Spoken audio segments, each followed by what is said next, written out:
विश्वं त्वमेश्वरी देवी चराचरस्य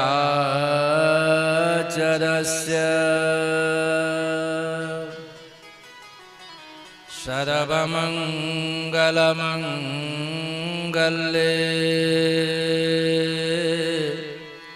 शिवे सर्वार्थसाधिके शरण्ये त्र्यम्बिके गौरि नारायणि नमोस्तुते।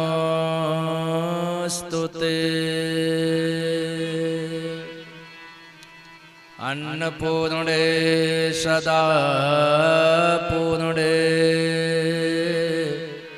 शंकर प्राणवल्लभे ज्ञान वैराग्य सिद्ध्यर्थम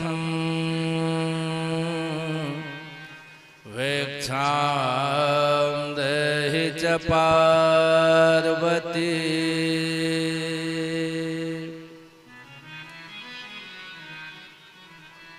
मनोजवं मारुततुल्यवेगं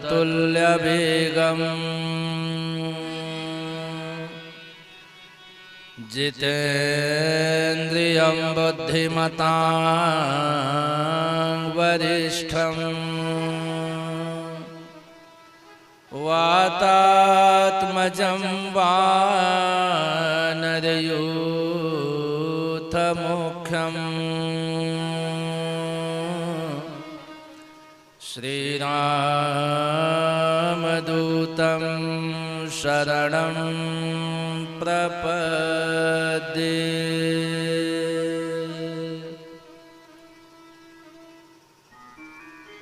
बोलिए जगत जननी जगदम्बा की, अम्बे मातु की, अन्नपूर्णा मैया की, सियापति रामचंद्र की, राधा माधव भगवान की, हनुमान जी महाराज की, श्रीमद्देवी भागवत महापुराण की। बोलिए अन्नपूर्णा मैया की। नमः पार्वती पतये हर हर महादेव। अम्बा पारंबा जगत जननी माँ जगदम्बा के पावन सानिध्य में विगत 11 वर्षों से और इस बार 12वें वर्ष आप सभी मां अन्नपूर्णा की गोद में बैठकर जैसे नित्य निरंतर कथा रस का पान करते चले आए हैं, वैसे आज एक बार पुनः भगवती के पवित्र अंचल में बैठने का दिव्य सौभाग्य प्राप्त करने वाले भगवती के भक्तवृंद, श्रद्धा और भक्ति की प्रतिमूर्ति समुपस्थित देवियों, मंचस्थ हमारे सामवेद के आचार्यगण शिवम मिश्रा जी, अमन जी, यज्ञ के आचार्य हमारे परम स्नेही आचार्य विनोद जी, अन्य हमारे श्रेष्ठ आचार्यगण जो यज्ञशाला की अद्भुत शोभा बढ़ा रहे हैं, सुदूर से पधारे हुए सभी श्रोतागण का हार्दिक स्वागत अभिनंदन। पी न्यूज के माध्यम से कथा रस का पान करने वाले सभी श्रोतागण का हार्दिक स्वागत और हमारे परम स्नेही भगवती साधक हमारे छोटे भाई की तरह और हमारे मित्र भी, हमारे स्नेही भी, धीरज भाई जी, आप भी भगवती के परम भक्त और अद्भुत पुराणों के वक्ता भी हैं।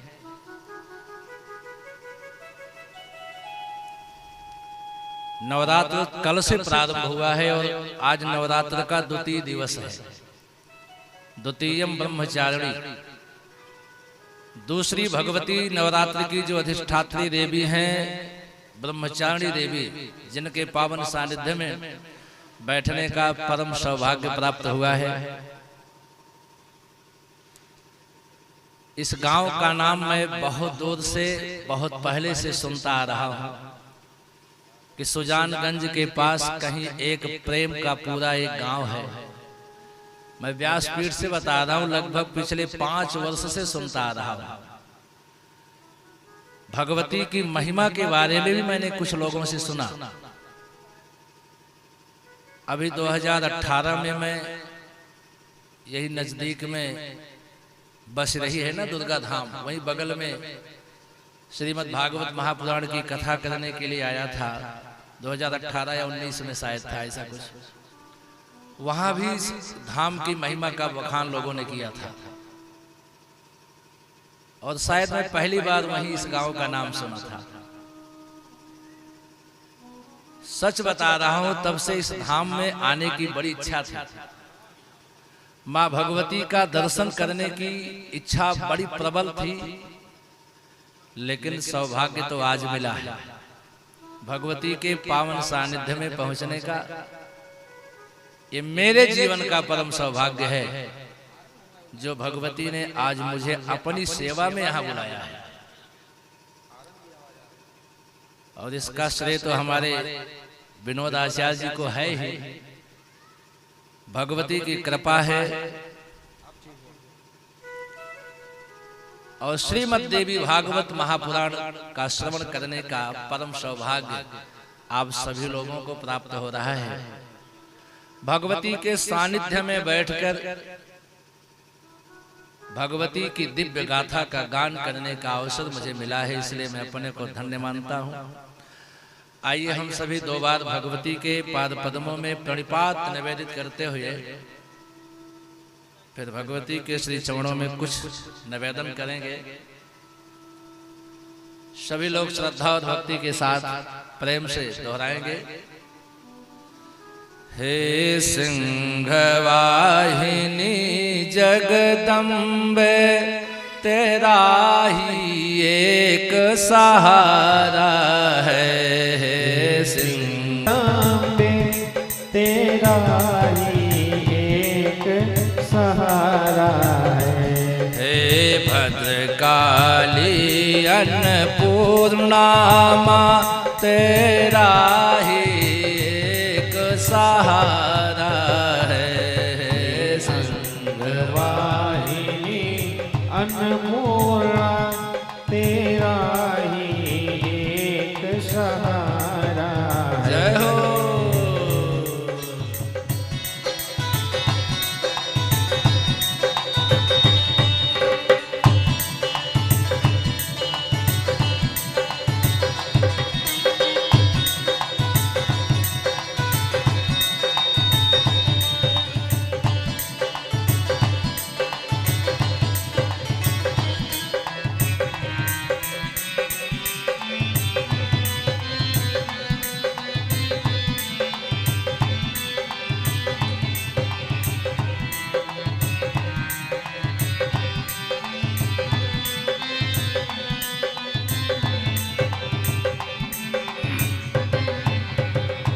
मेरी विपदाओं को दूर करो, मेरी विपदाओं को दूर करो। मेरी विपदाओं को दूर करो। मेरी विपदाओं को दूर करो। अरु कृपा दृष्टि चहुँ ओर करो, और कृपा दृष्टि चहुँ ओर करो। संकट के बीच घिरे आशा से तुम्हें पुकारा है, संकट के बीच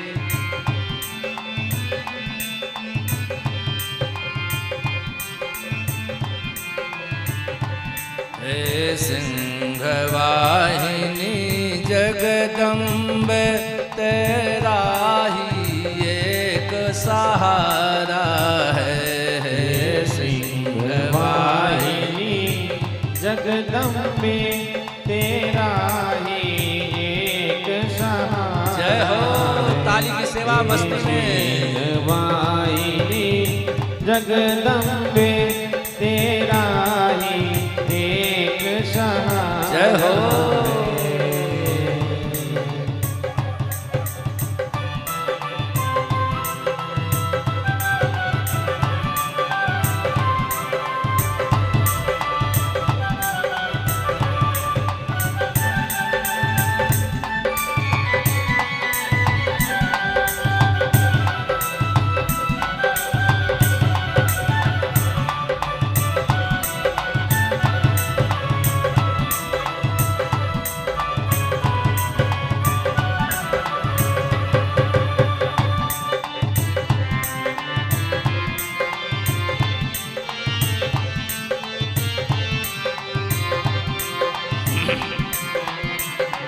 कुमकुम अक्षतयरु पुष्पों से, कुमकुम अक्षतयरु पुष्पों, कुमकुम अक्षतयरु पुष्पों से, कुमकुम अक्षतयरु पुष्पों से, नैवेद्य धूप यरु अर्चन से, नैवेद्य धूप यरु अर्चन से, नित तुझे रिझाया करता हूँ, क्यों अब तक नहीं निहारा है। नित तुम्हें रिझाया करता हूँ, क्यों अब तक नहीं निहारा है। हे जगदम्बे अन्नपूर्णा माँ, तेरा ही एक सहारा है। हे अन्नपूर्णे जगदम्बे, तेरा ही एक सहारा है। हे सिंहवाहिनी जगदम्बे, तेरा ही एक सहारा है। हे सिंहवाहिनी जगदम्बे, तेरा ही एक सहारा है। हे जगजननी भद्रकाली माँ, तेरा ही एक सहारा है।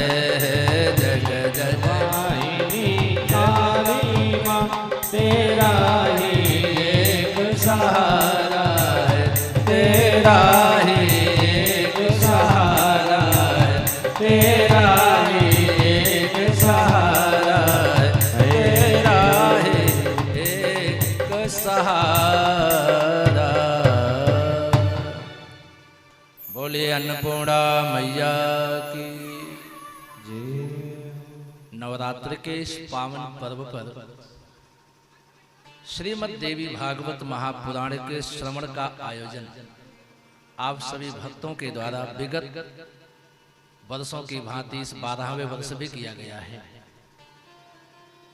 एक बार तो श्रीमद् देवी भागवत की कथा सुनना तो दुर्लभ ही हो जाता है। कितने सौभाग्यशाली हैं आप सभी जो विगत वर्षों की भांति इस वर्ष यानी लगातार सुन रहे हैं, अनवरत सुन रहे हैं। ये आपके जीवन का परम सौभाग्य है, भगवती की अहेतु की कृपा है। परम सौभाग्यशाली हैं वे लोग जो निरंतर श्रीमद् देवी भागवत महापुराण की कथा से जुड़े हुए हैं।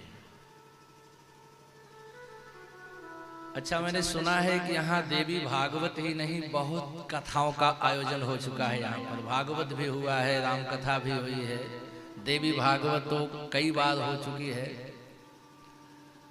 तो सबसे आनंद का जो विषय है वह यह है कि लिए ताली खूब बजाते हैं ना, बोल वृंदावन बिहारी लाल की। आश्चर्य इस बात का है कि जब कई वर्षों से आप लोग भागवत की कथा सुनते चले आ रहे हैं, फिर भागवत का अर्थ तो पता ही होना चाहिए। फिर भी हम चर्चा के साथ आगे बढ़ते हैं। समझ लीजिए, भा का अर्थ है भक्ति, गा का अर्थ है ज्ञान, वा का अर्थ है वैराग्य और ता का अर्थ है त्याग। भक्ति, ज्ञान, वैराग्य और त्याग का ही नाम है भागवत। अब साथ ही साथ एक प्रश्न और खड़ा होता है, महाराज ये बताओ भक्ति क्या है? भक्ति कहते किसको है? क्या है ज्ञान? क्या है वैराग्य? त्याग किसको कहा जाता है? खूब ध्यान से समझिएगा। भगवान अथवा भगवती के प्रति हम श्रद्धा के साथ जो कुछ भी, जिस भाव से हम उनके सामने उपस्थित होते हैं, जो कुछ भी हम कर्म करते हैं, वह हमारा भगवान के प्रति, भगवती के प्रति किया जाने वाला कर्म ही हमारी भक्ति है। हमारे जो सत्य आचरण हैं, जो हमारे अच्छे आचरण हैं, अच्छे कर्म हैं, अच्छे व्यवहार हैं, उसी को ही भक्ति कहा जाता है। इसीलिए भागवत महापुराण में भी और श्रीमद् देवी भागवत महापुराण में भी व्यास जी ने पहला अक्षर भा रखा है, क्योंकि भा का अर्थ ही भक्ति है। जब तक भक्ति हमारे जीवन में, हमारे हृदय में स्थापित नहीं होगी, तब तक हमारे जीवन में कुछ भी प्राप्त कर लेना असंभव होगा। इसलिए भक्ति को प्राप्त करना आवश्यक है। अब आप सोचो कि भक्ति की कितनी आवश्यकता है हमारे आपके जीवन में। भक्ति की आवश्यकता हमारे आपके जीवन में कितनी है, तुलसी बाबा इस बात की पुष्टि करते हैं। कहते हैं कि राम भगति मनि उर बस जाके, राम भगति मन उर बस जाके, दुख लवल सन सपने होता के, दुख लवल सन सपने होता के, दुख लवल सन सपने होता के। राम भगति मनि उर बस जाके, तुलसी बाबा कह रहे हैं राम की भक्ति रूपी मणि जिसके हृदय में विराजमान हो जाती है, उसके जीवन में किंचित मात्र का दुख नहीं रह जाता। और भगवती के भक्त भी इसी बात की पुष्टि करते हुए, देवी की भक्ति भी अगर हमारे हृदय में विराजमान हो गई, मैं तो निवेदन करूंगा, चाहे भगवान की भक्ति हो या भगवती की भक्ति हो, राम की भक्ति हो, कृष्ण की भक्ति हो, शिव की भक्ति हो, गुरु की भक्ति हो, किसी के प्रति जो हमारी भक्ति है, जो भावना है, जो विचार है, वह जिसके भी प्रति हमारे हृदय में बैठ गया, उसके जीवन में दुख लवलेश न सपने होता के। और जानते हो, भगतहीन गुण सब सुख ऐसे, लवण बिना बहु व्यंजन जैसे। भक्ति के बिना मनुष्य का जीवन वैसे ही व्यर्थ हो जाता है जैसे नमक के बिना बना हुआ व्यंजन व्यर्थ हो जाता है।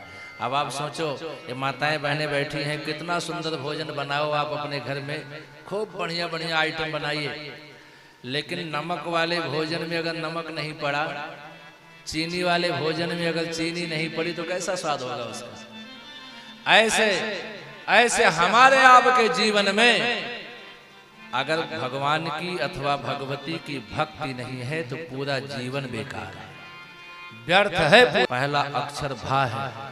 भक्ति की स्थापना जब हम अपने हृदय में करेंगे, तभी हमारे जीवन का लक्ष्य पूर्ण होगा। और एक बात ध्यान से समझना, भक्ति के दो प्रकार हैं। भक्ति के दो प्रकार हैं। एक का नाम है सकाम भक्ति और दूसरी भक्ति है निष्काम भक्ति।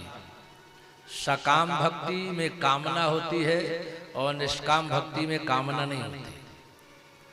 सकाम भक्ति करने वालों की संख्या अधिक है। हम आप अपने ऊपर सोचें, किसी और के बारे में कहने की आवश्यकता नहीं है। हम भगवती को अगर एक फूल भी चढ़ाते हैं तो हमारे मन में कुछ ना कुछ कामना होती है, भगवती एक फूल चढ़ा रहा हूं, इसके बदले में मुझे कुछ चाहिए। भगवान शिव को एक लोटा हम जल चढ़ाते हैं, कहते हैं भोले बाबा सावधान, इसके बदले में हमें कुछ चाहिए, तब हम एक लोटा जल आपको चढ़ा रहे हैं।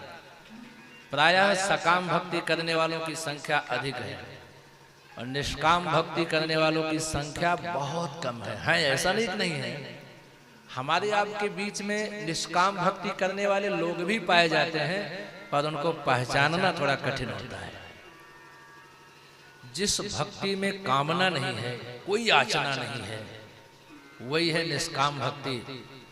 और भागवतकार व्यास जी तो कहते हैं दोनों भक्तियों में निष्काम भक्ति सर्वश्रेष्ठ भक्ति है।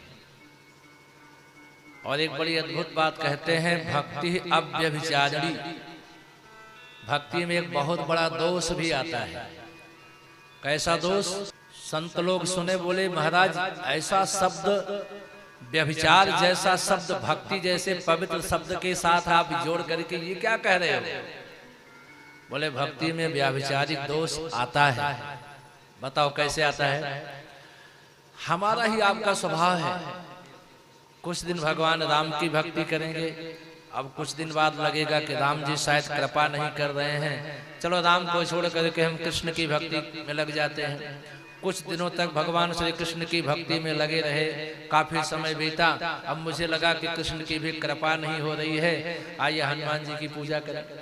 हनुमान जी की पूजा में लग गए, मंगलवार का व्रत करने लगे, मंदिरों में जा करके दर्शन करने लगे। अब मुझे लगा कि हनुमान भी कृपा नहीं कर रहे हैं, अब हम दुर्गा जी की पूजा करेंगे।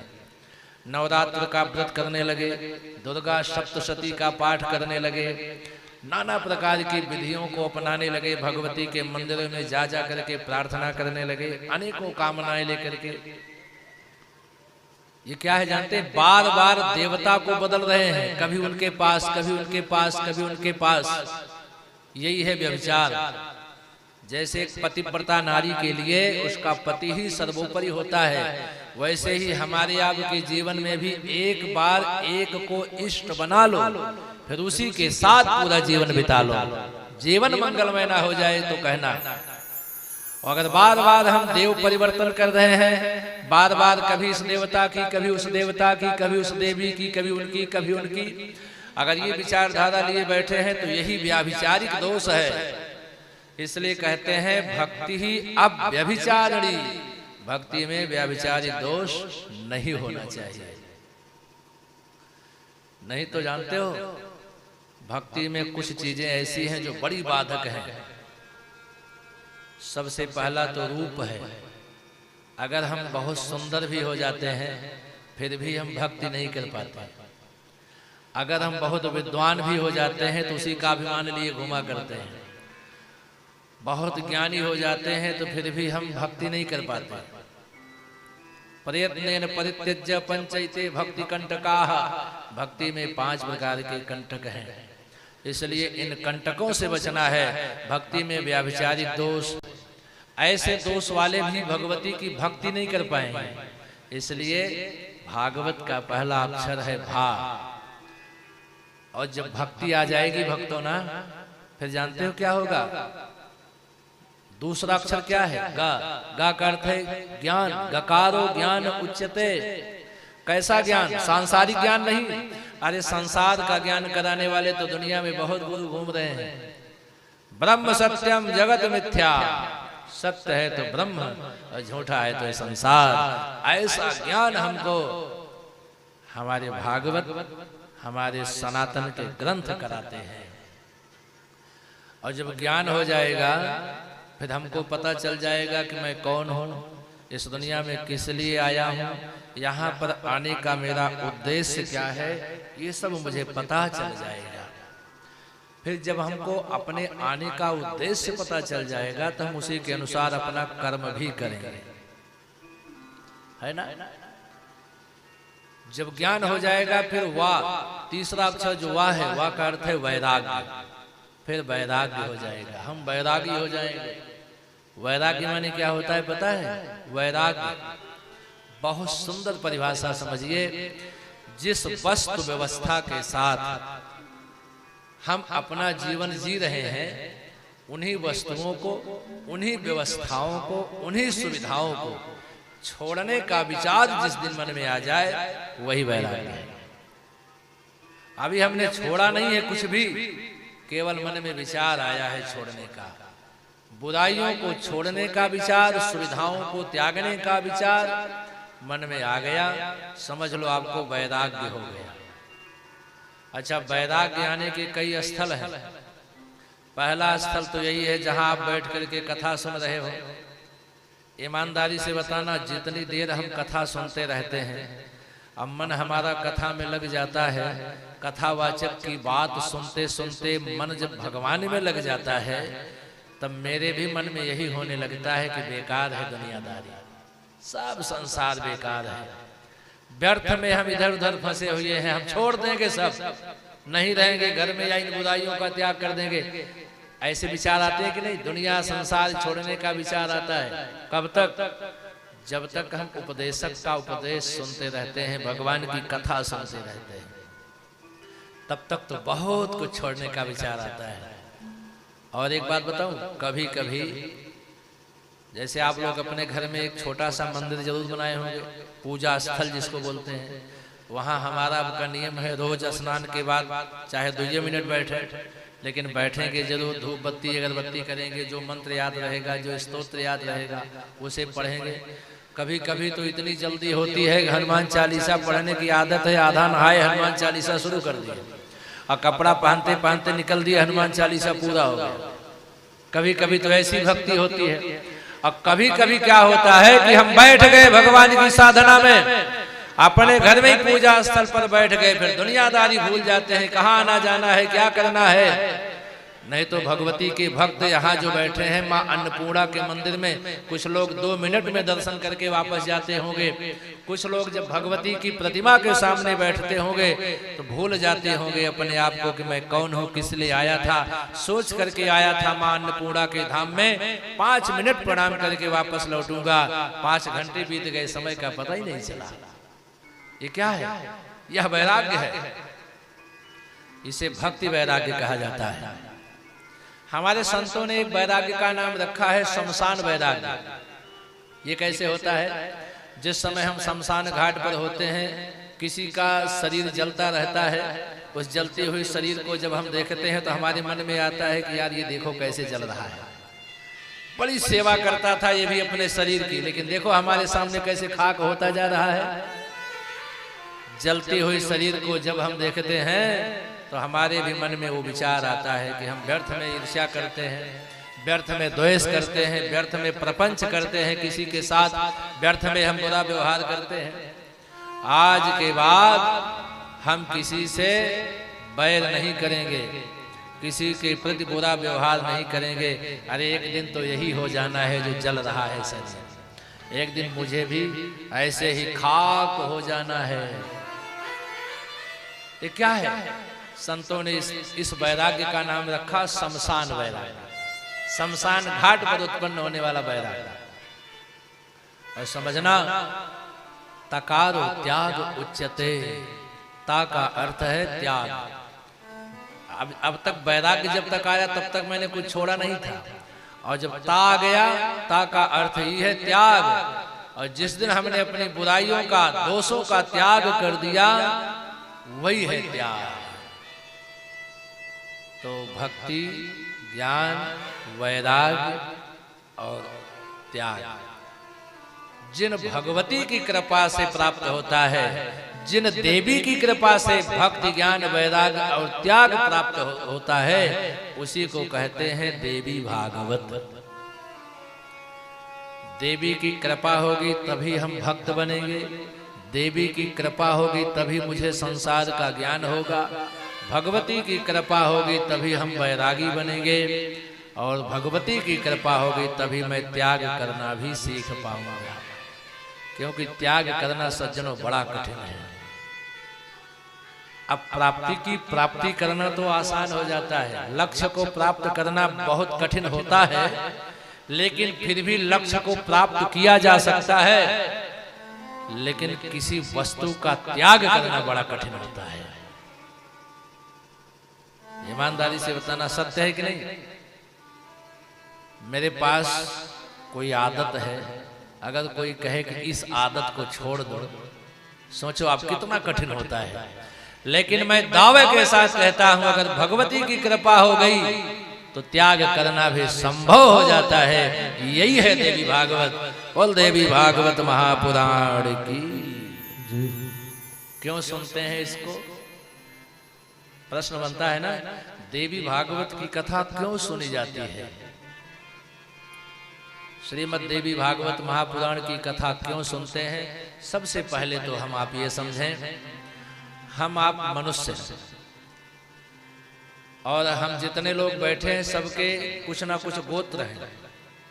किसी का गर्ग है तो किसी का गौतम है, तो किसी का वत्स है, तो किसी का पराशर है, तो किसी का सांडिल्य है कि नहीं? ये सब क्या है? ये सब ऋषियों के नाम हैं। जिन ऋषि से जिन संतान की परंपरा आगे बढ़ी, उसी ऋषि के नाम से उसका गोत्र हो गया। गर्ग मुनि से जो हुए गर्ग हो गए, गौतम से जो हो जिनकी संतान परंपरा आगे बढ़ी गौतम गोत्री हो गए, सांडिल्य से जो ये सांडिल्य हो गए, पराशर से जो आगे बढ़े पराशर हो गए। इसका मतलब सीधा सा यह मानना चाहिए कि जिन ऋषियों की संतान परंपरा से हम सभी हैं, उन ऋषियों के भी यही कार्य रहे हैं, कथा कहना और कथा सुनना। तो हम अपने पूर्वजों की परंपरा का अनुसरण करते हुए सुनते हैं देवी भागवत की कथा। और दूसरा कारण यह है कि श्रीमद् देवी भागवत महापुराण की कथा को सुनने से हमको भोग की भी प्राप्ति होती है और मोक्ष की भी प्राप्ति होती है। देखिए, भागवत की कथाएं प्रायः बहुत होती हैं। भागवत की कथा में बताया जाता है मोक्ष प्रदायिनी भागवती कथा। श्रीमद् भागवत महापुराण की कथा केवल मोक्ष देती है, लेकिन श्रीमद् देवी भागवत महापुराण की कथा भोग और मोक्ष दोनों देती है। बस इतना अंतर है। भोग का मतलब जानते हो क्या है? जब तक दुनिया में रहेंगे सारी सुख सुविधा का भोग करेंगे, और जब दुनिया छोड़ेंगे तो भगवती का सालोक्य प्राप्त होगा। बस इतना सा अंतर है। अब बताओ और क्या चाहिए? तो कहीं ना कहीं से अन्य पुराणों से बढ़कर के कृपा श्रीमद् देवी भागवत की है। और दूसरे शब्द में आप ये समझें, यद्यपि एक बच्चे के ऊपर पिता की भी कृपा होती है, माँ की भी कृपा होती है। भाई, कौन ऐसा पिता होगा जो अपने बेटे को मानता नहीं होगा? हर पिता अपने पुत्र का पालन करता है। हर पिता के अंदर पुत्र वात्सल्य गुण विराजमान होता है, लेकिन माँ से बढ़कर के नहीं। पिता के हृदय में भी वात्सल्य प्रेम होता है अपने पुत्र के प्रति, लेकिन जो वात्सल्य पुत्र के प्रति माँ के हृदय में होता है, वो शायद पिता उस वात्सल्य की बराबरी कभी नहीं कर सकता। अन्य पुराण, चाहे श्री रामचरितमानस, चाहे श्रीमद् भागवत महापुराण, शिव महापुराण, वाराह पुराण, अन्य पुराण, इन सभी पुराणों की कृपा तो हम जीव पर होती ही है, लेकिन श्रीमद् देवी भागवत महापुराण में जो देवी शब्द लग गया है, जो माँ शब्द लग गया है, इसलिए यह महान हो जाता है, क्योंकि माँ की करुणा कुछ अलग है, माँ की कृपा कुछ अलग है। आप सोचो, एक पिता अपने पुत्र से कुछ दूर जब होता है तो क्या सोचता है?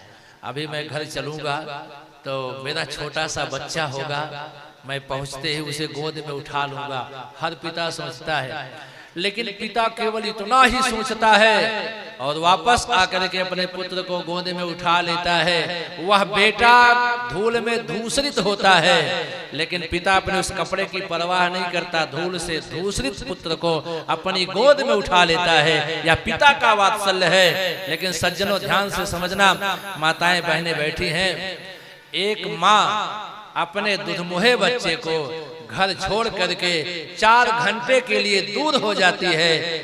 उस समय एक माँ के हृदय में कितना वात्सल्य उमड़ता है, एक कल्पना केवल माँ कर सकती है, पिता कभी नहीं कर सकता। एक माँ अपने छोटे से दुधमुहे बच्चे को दूध पिलाने के लिए जिस समय व्याकुल होती है, वो कल्पना केवल माँ कर सकती है, पिता नहीं कर सकता। पिता के मन में भी बहुत वात्सल्य है अपने पुत्र के प्रति, मैं भी जानता हूं, लेकिन माँ का वात्सल्य कुछ अलग है। इसलिए श्रीमद् देवी भागवत महापुराण भोग और मोक्ष दोनों प्रदान करता है। इसलिए भगवती की कृपा अधिक होती है जनमानस पर। अब सोचो, एक अगला प्रश्न है, जब हम श्रीमद् देवी भागवत महापुराण की कथा सुनेंगे तो मिलेगा क्या? प्रायः हमारे मन में कामना होती है, कई प्रकार के श्रोता होते हैं ना कुछ कामना लेकर के आते हैं। कितने लोगों के मन में तो यही चल रहा होगा कि चलो देख के आए, इस बार कौन से वक्ता आए हैं, क्या सुनाएंगे। हर बार यहाँ वक्ता बदलते हैं, तो कुछ लोग तो यही समझने आते होंगे कि चलो चलो देखो इस बार जो आ रहे हैं फोटो में तो नए वक्ता की फोटो लगी हुई है पोस्टर में, चलो देखो ये क्या सुनाएंगे, उनको सुनने के लिए चले आते हैं। लेकिन कुछ लोग तो माँ अन्नपूर्णा धाम से जुड़े हुए हैं, जिनको सोचना ही नहीं है, वो तो भगवती के सानिध्य में चले आते हैं। और सत्य यही है, कथा तो जो भी आएगा वही कुछ ना कुछ सुनाएंगे ही। जो भी वक्ता इस व्यासपीठ पे बैठेगा कुछ ना कुछ तो सुनाएगा ही, लेकिन हमारा सुनना सार्थक तब होगा जब हम भगवती के सानिध्य में अपने को बैठा करके और व्यास पीठ से भगवती की जो महिमा का बखान किया जा रहा है वो हमारे कर्ण कोहड़ों के माध्यम से हमारे हृदय भवन में प्रवेश जब करेगा तो हमारे हृदय में बैठे हुए जो विकार हैं, जो मात्सर्य आदि जो दोष हैं, ये समाप्त हो जाएंगे। इस भावना से जो कथा में आएंगे उनका परम मंगल होता है। बोलिए अम्बे मातु की। इसलिए सज्जनों, तो मैं निवेदन कर रहा था, पिता का भी वात्सल्य पुत्र पर होता है, लेकिन माँ का वात्सल्य जितना अपने पुत्र पर होता है उतना पिता का नहीं। इसलिए पिता की कृपा यानी अन्य पुराण, भागवत पुराण, वाराह पुराण, वामन पुराण, विष्णु पुराण, ये सब मोक्षकारी हैं, मोक्ष प्रदायक हैं। लेकिन श्रीमद् देवी भागवत महापुराण भोग मोक्ष फलप्रदम, भोग और मोक्ष दोनों की प्राप्ति कराने में समर्थ है। जब तक हम इस दुनिया में जीवन जिएंगे, भगवती की कृपा से खूब आनंद से सुख सुविधाओं का भोग करेंगे, और जब दुनिया छोड़ के जाएंगे तो भगवती की गोदी में जाकर के विराजमान हो जाएंगे। यही है भोग मोक्ष फलप्रदम। जब हम श्रीमद् भागवत महापुराण की कथा सुनते हैं उस समय भी यही प्रश्न बनता है कि भागवत की कथा को सुनने से मिलता क्या है। तो भागवत की कथा के माध्यम से आप समझें कि परीक्षित से बढ़िया उत्तर कोई दे सकता है क्या कि भागवत सुनने से क्या मिलता है? कोई दे सकता है परीक्षित से बढ़िया उत्तर?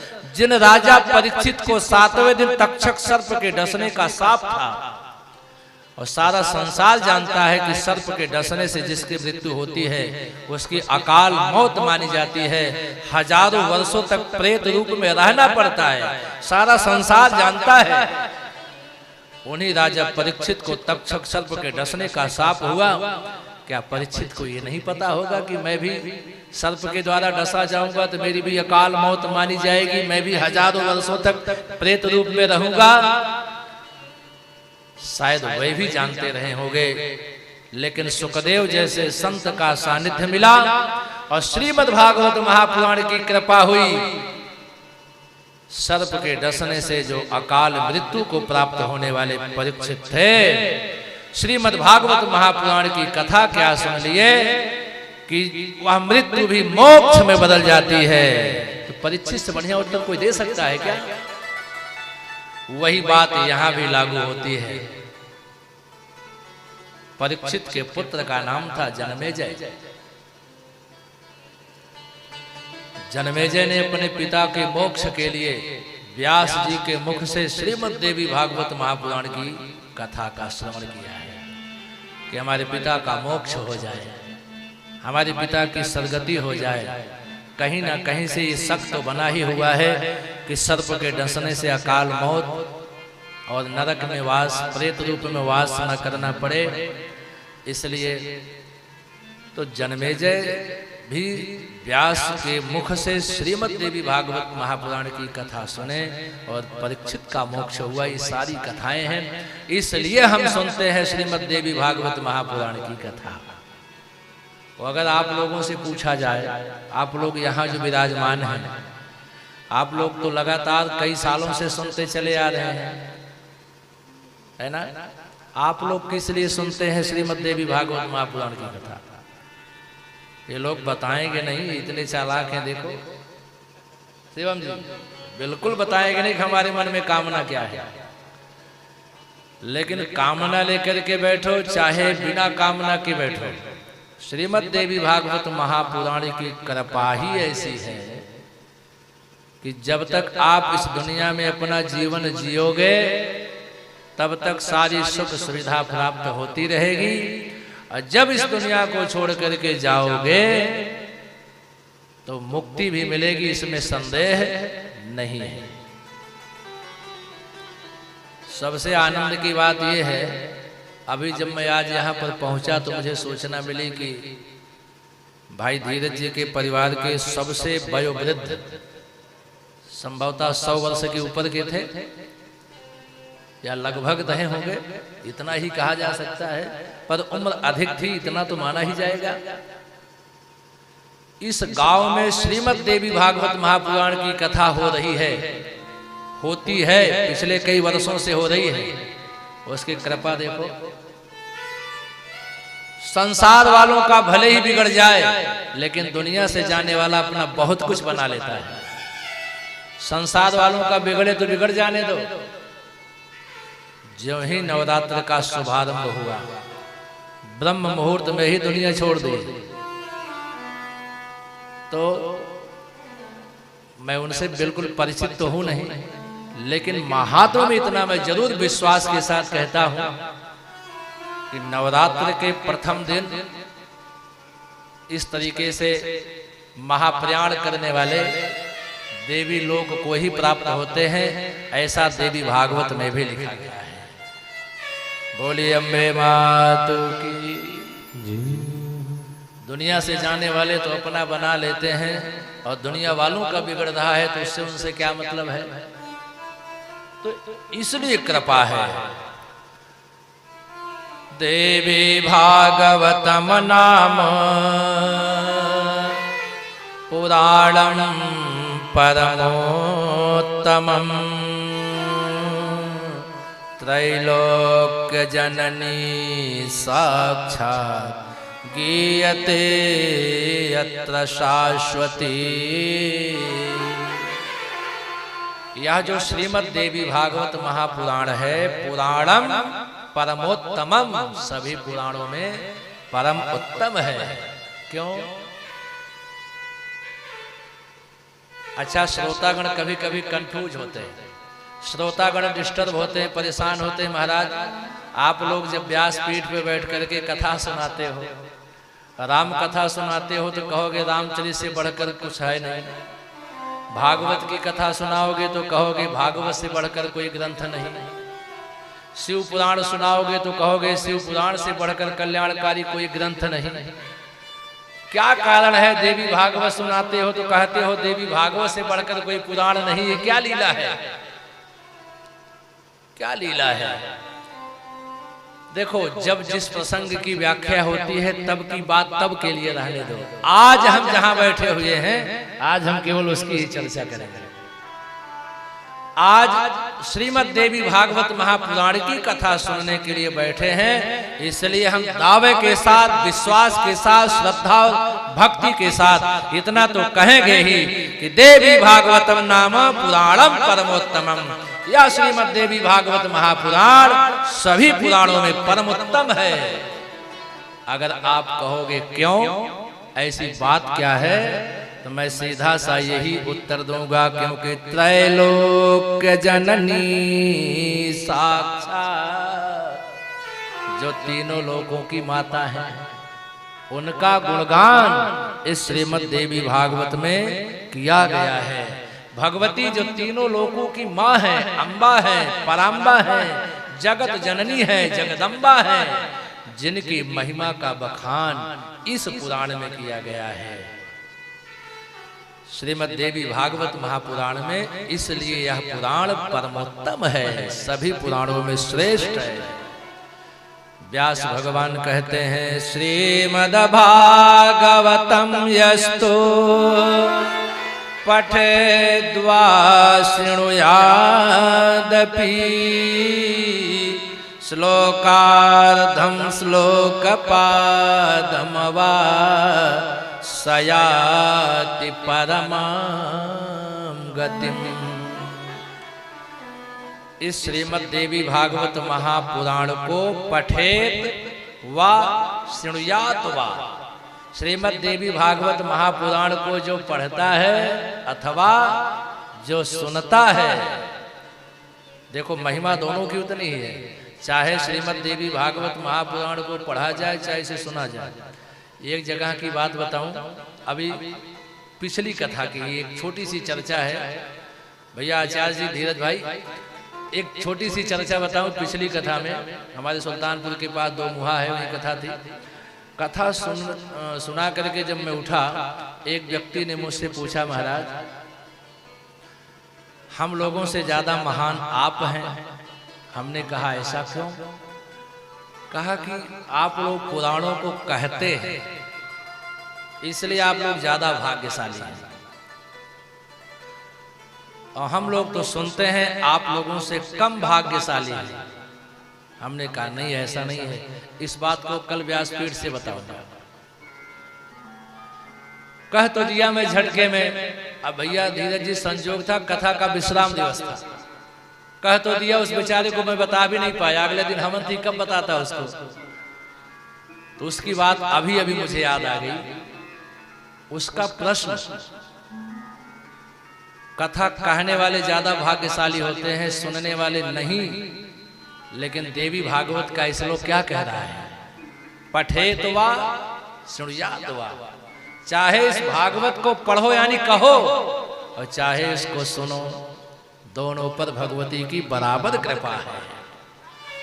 तो हमें लगता है भैया धीरज जी, यही उत्तर वहां भी देना चाहिए था, या अगर अवसर मिला होता तो मैं यही देता कि वक्ता से महान श्रोता होते ही हैं, या बराबर भी कहो, कम होते हैं, ऐसा तो कहना बिल्कुल उचित नहीं है।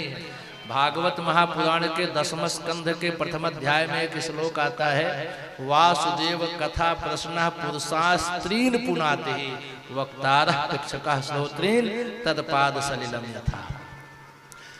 कथा से 3 लोग पवित्र होते हैं। कथा से 3 लोग पवित्र होते हैं। वक्तारम, कथा कहने वाले, श्रोत्रीन, कथा सुनने वाले, पृक्षकः, जो कथा के बारे में प्रश्न पूछते हैं, महाराज ये कथा कैसी है, ये कथा कैसी है, वह भी, ये 3 लोग पवित्र हो जाते हैं भगवान की कथा से। तो कथा कहने वाले, कथा सुनने वाले, कथा के बारे में पूछने वाले, ये 3 लोग पुरुषास्त्रीन पुनाते, तीनों पवित्र हो जाते हैं। और श्रीमद् देवी भागवत महापुराण की महिमा का बखान करते हुए कह रहे हैं, महाराज पढ़ने की बात तो आपने कह दिया, तो कितना पढ़ा जाए तो मंगल होगा, कितना पढ़ा जाए तो कल्याण होगा। तो कहते हैं, श्लोकार्धम श्लोकपादम वा। चाहे आधा श्लोक पढ़ो, चाहे आधे का भी आधा पढ़ो, सयाति परमां गतिम्। फिर भी परम गति क्या है? परम गति वही है, माँ का लोक जब मिले, माँ का सानिध्य प्राप्त हो, सालोक माँ का जब प्राप्त हो, तो समझ लो वही है हमारी परम गति। आधा श्लोक चाहे पढ़ा जाए, चाहे आधा श्लोक सुना जाए, हमारा जीवन मंगलमय हो जाता है। इसलिए देवी पूजे पद कमल तुम्हारे, देवी पूजे पद कमल तुम्हारे, देवी पूजे पद कमल तुम्हारे, सुर नर मुनि सब होहि सुखारे, सुर नर मुनि सब होहि सुखारे, सुर नर मुनि जन होहि सुखारे। इसलिए देवी पूजी पद कमल तुम्हारे। परम सौभाग्यशाली हैं आप लोग जो नित्य निरंतर भगवती के पाद पद्मों की सेवा करते हैं। जिन भगवती के पाद पद्मों की पूजा कर करके सुर नर मुनि सब होए सुखारे, सुर भी नर भी मुनि भी सभी पवित्र हो जाते हैं, सब पर भगवती की कृपा प्राप्त होती है। इसलिए श्लोकार्धम श्लोक पादम वा सयाति परमां गतिम। चाहे कोई आधा श्लोक पढ़े, चाहे पूरा पढ़े, उसकी परम गति अवश्य होती है। चाहे आधा सुने, आधा श्लोक अगर सुन भी रहे हैं आप, तब भी मंगल है। ये नहीं कि हमारी महान यात्रा नहीं हो पाएगी, हमारी परम गति नहीं हो पाएगी, संदेह तो करना ही नहीं है। अग्नि जल रही है, उसका स्पर्श चाहे जान के करो चाहे अनजाने में करो, उसका काम क्या है? केवल जलाना। वैसे ही चाहे जाने में सुनो चाहे अनजाने में सुनो भगवान का नाम, भगवती का नाम, इसका काम ही है आपका मंगल करना। कुछ लोग कहते हैं महाराज जब आप लोग हिंदी में समझाते हैं तब तो बात समझ में आती है, जब कुछ संस्कृत में पढ़ने लगते हैं तब हम सोचते हैं बगल वाले से इसी बीच में बातें कर लें थोड़ी देर, क्योंकि अभी महाराज संस्कृत बोल रहे हैं, जब हिंदी बोलने लगेंगे तब सुनूंगा, और जब तक संस्कृत बोल रहे हैं तब तक बगल वाले से बातें कर लेते हैं। बोलंबे मातु की। मैं कहता हूं निवेदन पूर्वक सुनिए ध्यान से, इसका नाम है श्लोक। आचार्य लोग, व्यास लोग यहाँ से बैठ करके जो पढ़ते हैं संस्कृत में उसे श्लोक कहा जाता है, और श्लोक का अर्थ है सम शोकम लुनाति इति श्लोकः, जो हमारे सभी शोकों का समन कर दे उसे ही श्लोक कहा जाता है। इसलिए इस श्लोक सुनना भी मंगलकारी है। संस्कृत के दिव्य श्लोकों को सुनिए, वह भी मंगलकारी है। भले भी समझ में न आए, समझ में न आए तब भी सुनो। अब बताओ, भगवती के मंदिर में घंटा बजा, आपके घर आवाज सुनाई पड़ी, घंटे ने क्या कहा कौन बताएगा? घंटा बजा, आपके कान में आवाज पड़ी, आप तुरंत हाथ जोड़ते हो कि नहीं? घंटे की आवाज सुन करके, शंख की आवाज सुन करके क्या समझ में आता है कि उसने क्या कहा? जब नहीं समझे तो हाथ क्यों जोड़ लिए, नतमस्तक क्यों हो गए? हम ये मान लेते हैं कि मंदिर में घंटा बजा है तो चाहे कोई भक्त दर्शन करने आया होगा, चाहे माँ को भोग लग रहा होगा, चाहे आरती हो रही होगी, कुछ ना कुछ तो माँ के लिए हो रहा है, और उस घंटे की ध्वनि के साथ हम भी उसी में सम्मिलित हो जाते हैं। यही हमारी श्रद्धा है, यही समर्पण है। ऐसे ही श्लोक हम सुने, भले ही समझ में ना आए फिर भी उसे सुने। सयाति परमां गतिम। और सुनिए, व्यास भगवान कहते हैं पूजितम यद गृहे नित्यम श्री भागवत पुस्तकम तद गृहं तीर्थरूपम हे वसतां पापनाशनम। पूजितम यद गृहे, जिसके घर में श्रीमद् देवी भागवत महापुराण का पूजन किया जाता है। एक बात और आप लोगों से निवेदन करूं, प्रायः सभी के घरों में धार्मिक ग्रंथ होते ही हैं, चाहे रामचरितमानस रखा हो, चाहे हनुमान चालीसा ही रखी गई हो, लेकिन कुछ ना कुछ ग्रंथ तो सभी सनातनियों के घर में होते ही हैं। निवेदन पूर्वक आपसे कहूंगा, ऐसे पवित्र ग्रंथों को आप पूजा स्थल पे जरूर रखें। जैसे अपने घरों में पूजा स्थल पर आप भगवान को, भगवती को धूप बत्ती अगरबत्ती दिखा रहे हो, ऐसे इन पुराणों को, ऐसे पवित्र ग्रंथों की भी नित्य पूजा करो। श्रीमद् देवी भागवत महापुराण हो, भागवत महापुराण हो, रामचरितमानस हो, श्रीमद् भगवत गीता हो, हनुमान चालीसा की ही पुस्तक क्यों ना हो, उसको अपने घर में पूजा स्थल पर रखी जाए और उनके ऊपर भी नित्य चंदन लगाएं, अक्षत चढ़ाएं, पुष्प चढ़ाएं, धूप दीप नैवेद्य करें। इसी बात की महिमा का गान करते हुए व्यास भगवान कहते हैं, जिसके घर में श्रीमद् भागवत महापुराण पुस्तक का पूजन होता है, तद गृहम तीर्थभूतम हे वसतां पापनाशनम। उसका घर फिर घर नहीं, तीर्थ के समान हो जाता है और वहां निवास करने से पाप ताप संताप सभी समाप्त हो जाते हैं। बोलंबे मातु की।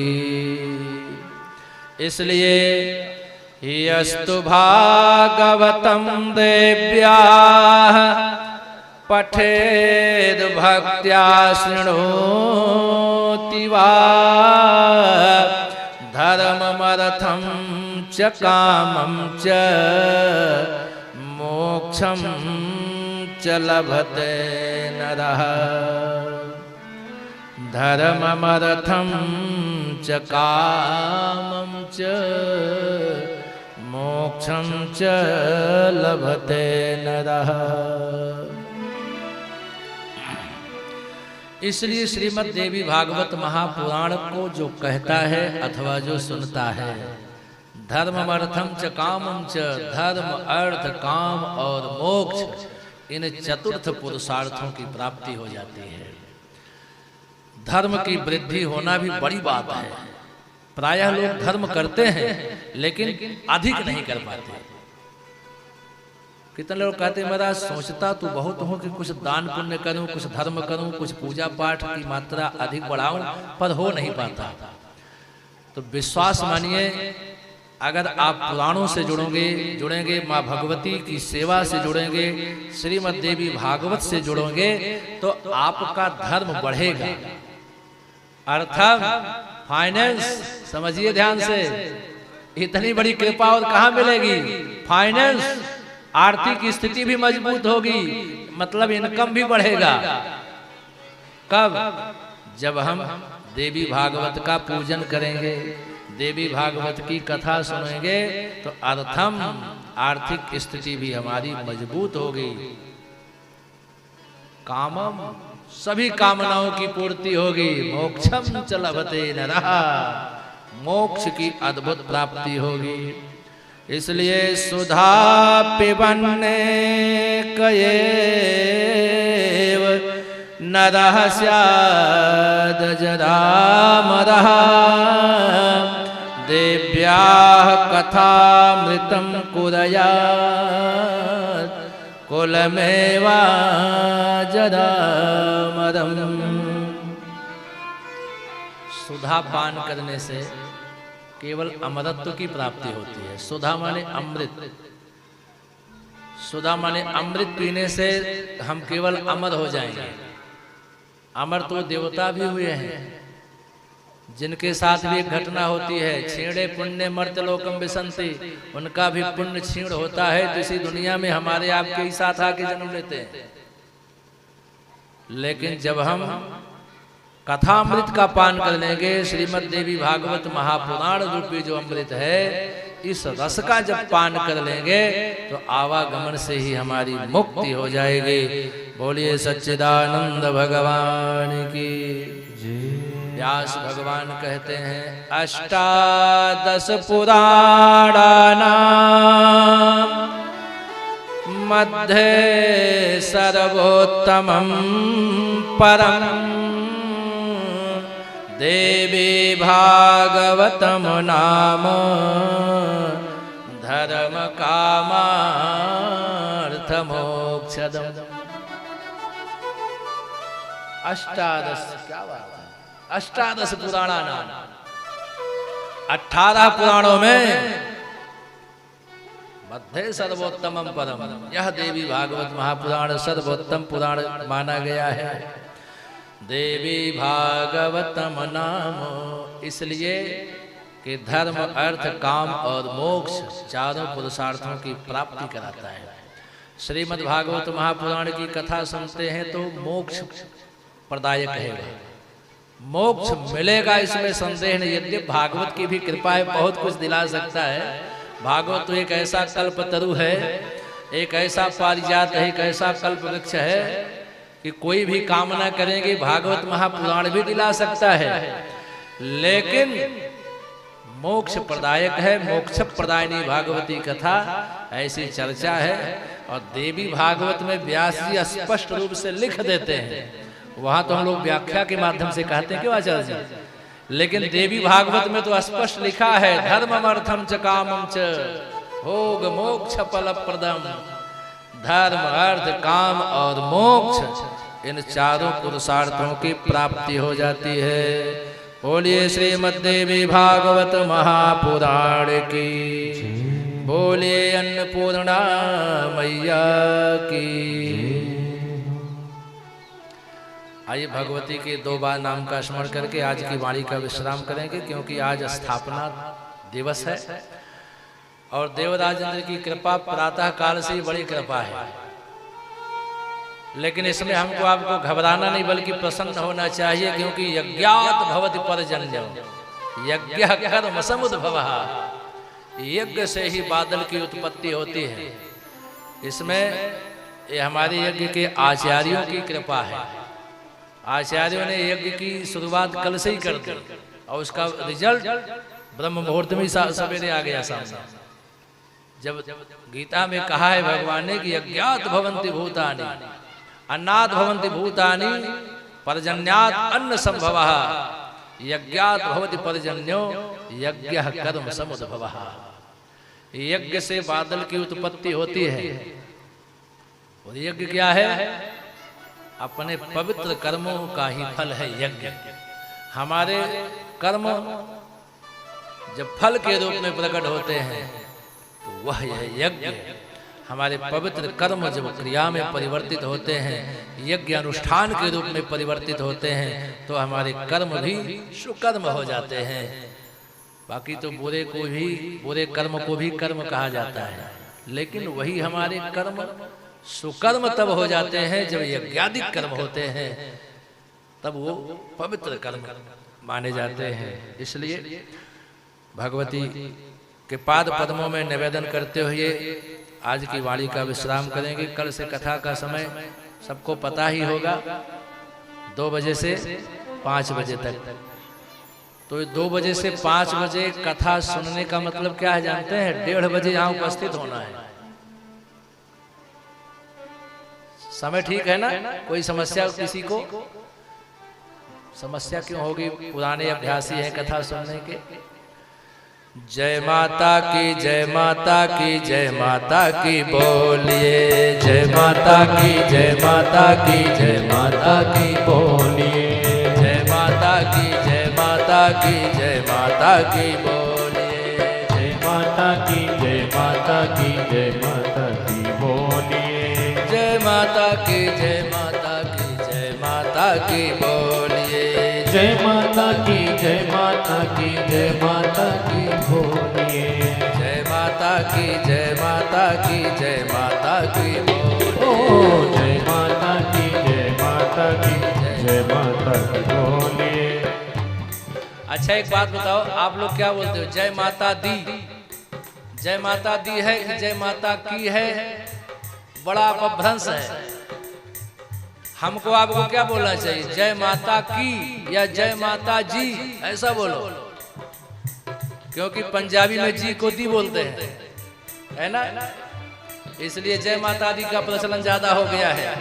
कश्मीर से लेकर कन्याकुमारी तक हर जगह हमको आपको क्या बोलना है, जय माता की जय माता की जय माता की बोलिए, जय माता की जय माता की जय माता की बोलिए, जय माता की जय माता की जय माता की बोलिए, जय माता की जय माता की जय माता की बोलिए, जय माता की जय माता की जय माता की बोलिए, जय माता की जय माता की जय माता की बोलिए, जय माता की जय माता की जय माता की बोलिए, जय माता की जय माता की जय माता की बोलिए, जय माता की जय माता की जय माता की बोलिए, जय माता की जय माता, काली की सेवा जय हो, जय माता की जय माता की जय माता की बोलिए, जय माता की जय माता की जय माता की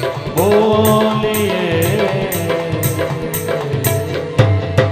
बोल अम्बे मात की। हरिओम। जय माता दी।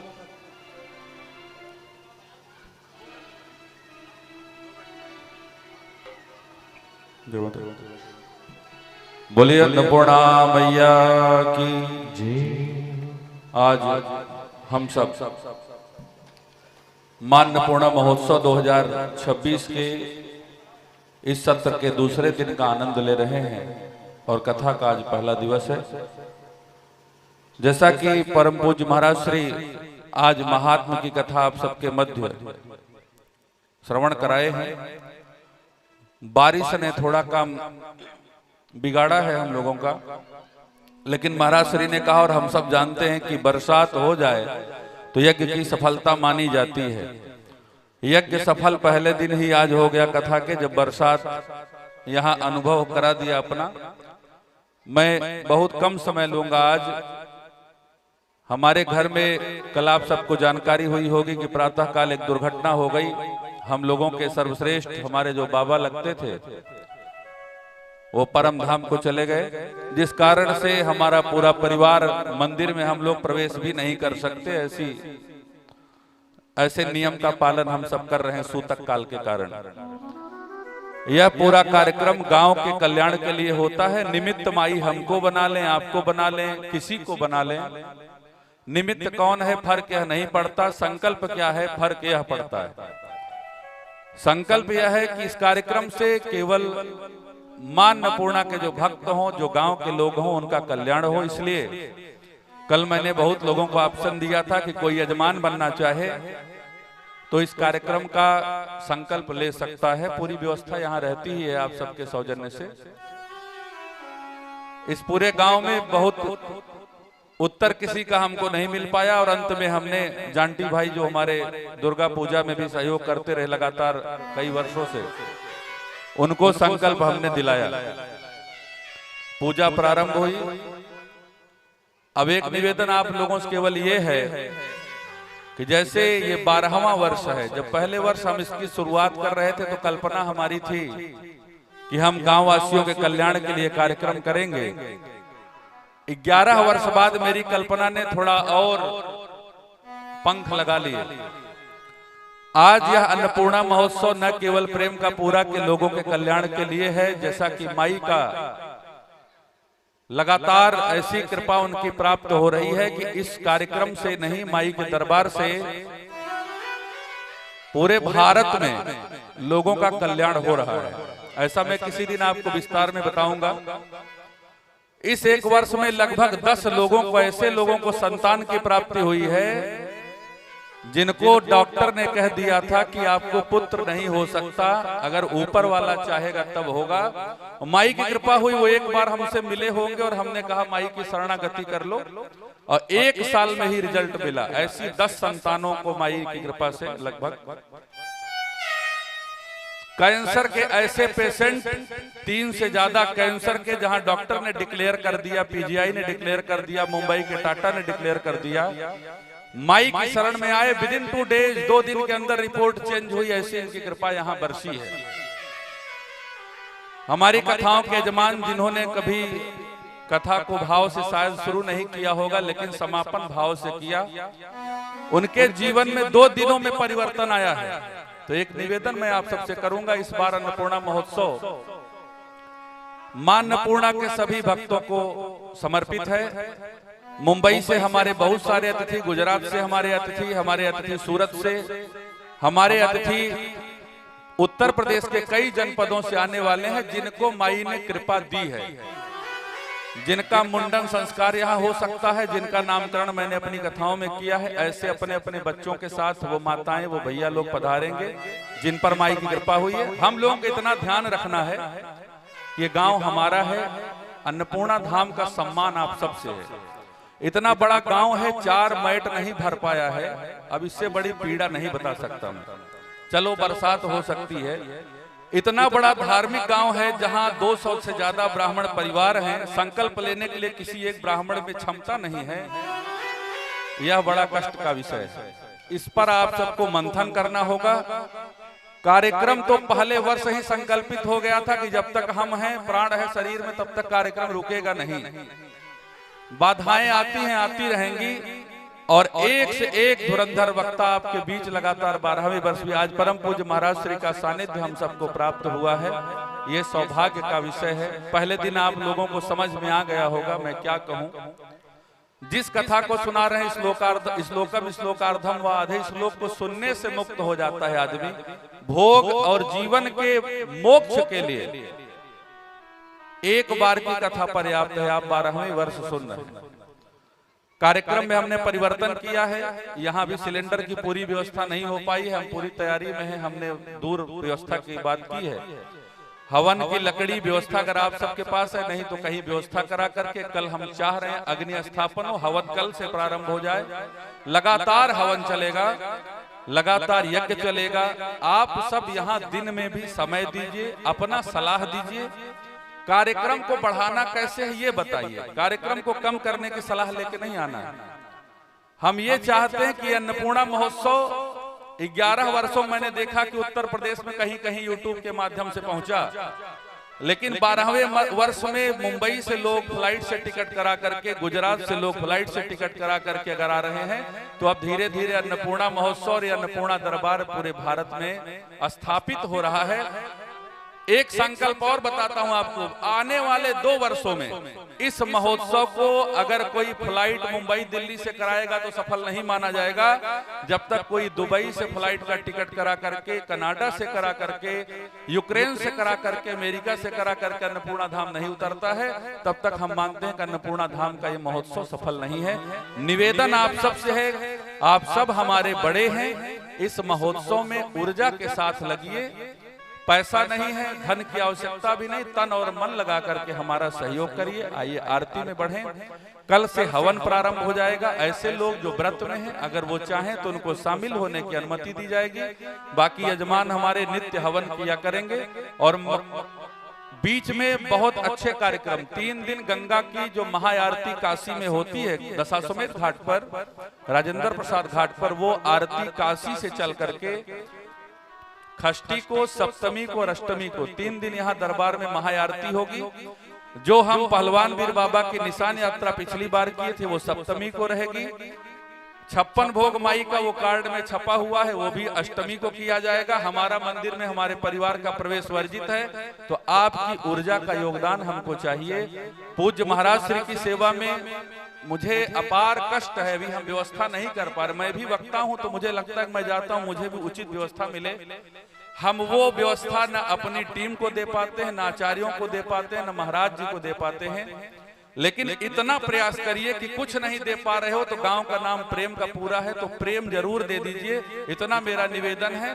ये महोत्सव आने वाले अन्य 7 दिनों में, आज 2 दिन बीत गया, आपके ऊर्जा को मांगता है। और मैं आपसे हाथ जोड़ करके विनम्र प्रार्थना करता हूं, इस महोत्सव को सफल बनाना है।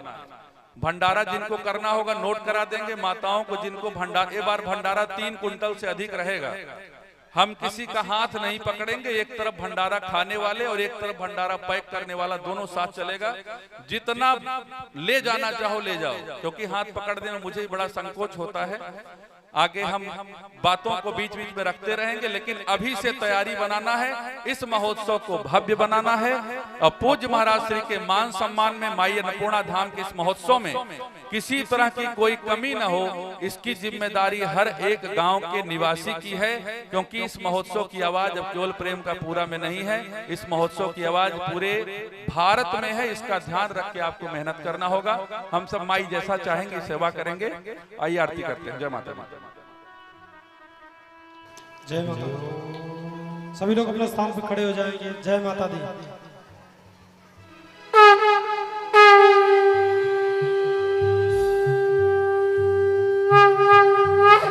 हरि ओम इदं हवे प्रजननं मे यशुदशवीरं सर्वगणं सस्ये आत्मसनि प्रजासनि पशुसनि लोकसन्यभयसनि अग्नि प्रजां बाहुलां मे करोत्वन्नं पयोरेतु अस्मासु दत्ता। जय अम्बे गौरी मैया, जय श्यामा गौरी, तुमको निस दिन ध्यावत मैया को सदा मनावत, हरि ब्रह्मा शिवरी।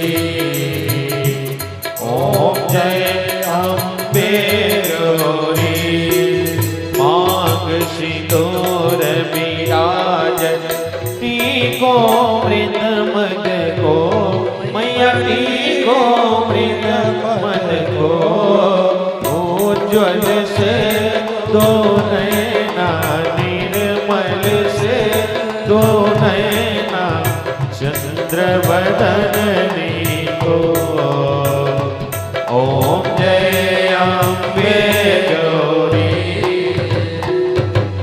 कनक समान कलेवर रत्नाकर राजे मैया, रत्नाकर राजे, रत्न पुष्प गले माला, लाल फूल गले माला, कंठन पर साजे। ओम जय अम्बे गौरी, के हरि वाहन राज, खड्ग खपरधारी मैया, खड्ग खपरधारी, सुर नर मुनि जन सेवत, सुर नर मुनि जन सेवत, दिन के दुख हारी। ओम जय अम्बे गौरी, कानन कुंडल शोभित, नासाग्रे मोती मैया, नासाग्रे मोती, कोटिक चंद्र दिवाकर, कोटिक चंद्र दिवाकर, समराजत ज्योति। ओम जय अम्बे गौरी, शुंभ निशुंभ बिलारे महिषासुर घाती मैया, महिषासुर घाती, धूम्र विलोचन नयना, मधुर विलोचन नयना, निश दिन मदमाती। ओम जय अम्बे गौरी, चंड मुंड संहारी, शोणित बीज हरे मैया, शोणित बीज हरे, मधु कैटभ दो मारे, मधु कैटभ दो मारे, सुर भयहीन करे।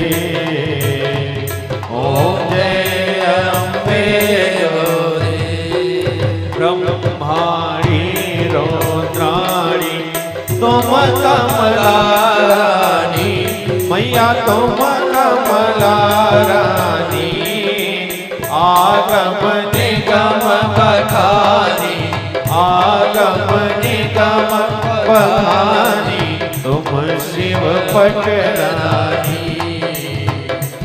ओम जय अम्बे गौरी। 64 योगिनी गावत नृत्य करत भैरो, मैया नृत्य करत भैरो, बाजत ताल मृदंगा, बज बज ढोल मृदंगा, हर बाजत डमरू। ओम जय अम्बे गौरी। तुम ही जग की माता, तुम ही हो भरता, मैया तुम ही हो भरता, भक्तन की दुख हरता, भक्तन की दुख हरता, सुख संपत्ति करता। ओम जय अम्बे गौरी। भुजाचार अति शोभित वर मोद्राधारी, मैया वर मोद्राधारी, मनवांचित फल पावत, मनवांचित फल पावत, सेवत नर नारी। ओम जय अम्बे गौरी। कंचन थाल विराजत अगर कपूरवादी, मैया अगर कपूरवादी, श्रीमान के तुम्हें राजत, विंध्याचल में विराजत, अन्नपूर्णा में विराजत, कोटि रतन ज्योति। ओम जय अम्बे गौरी। मां वेद की आरती जो कोई जन गावे, मैया प्रेम सहित गावे, मैया भाव सहित गावे, कहत शिवानंद नामे, भजत हरि हर नाम, वांछित फल पावे। ओम जय अम्बे गौरी। ओम जय अम्बे गौरी। मैया जय श्यामा गौरी, मैया जय श्यामा गौरी, मैया जय अन्नपूर्णा गौरी, तुमको सगन ध्यावत, मैया जी को सदा मनावत, हरे रामा शिवरी। ओम जय अम्बे गौरी।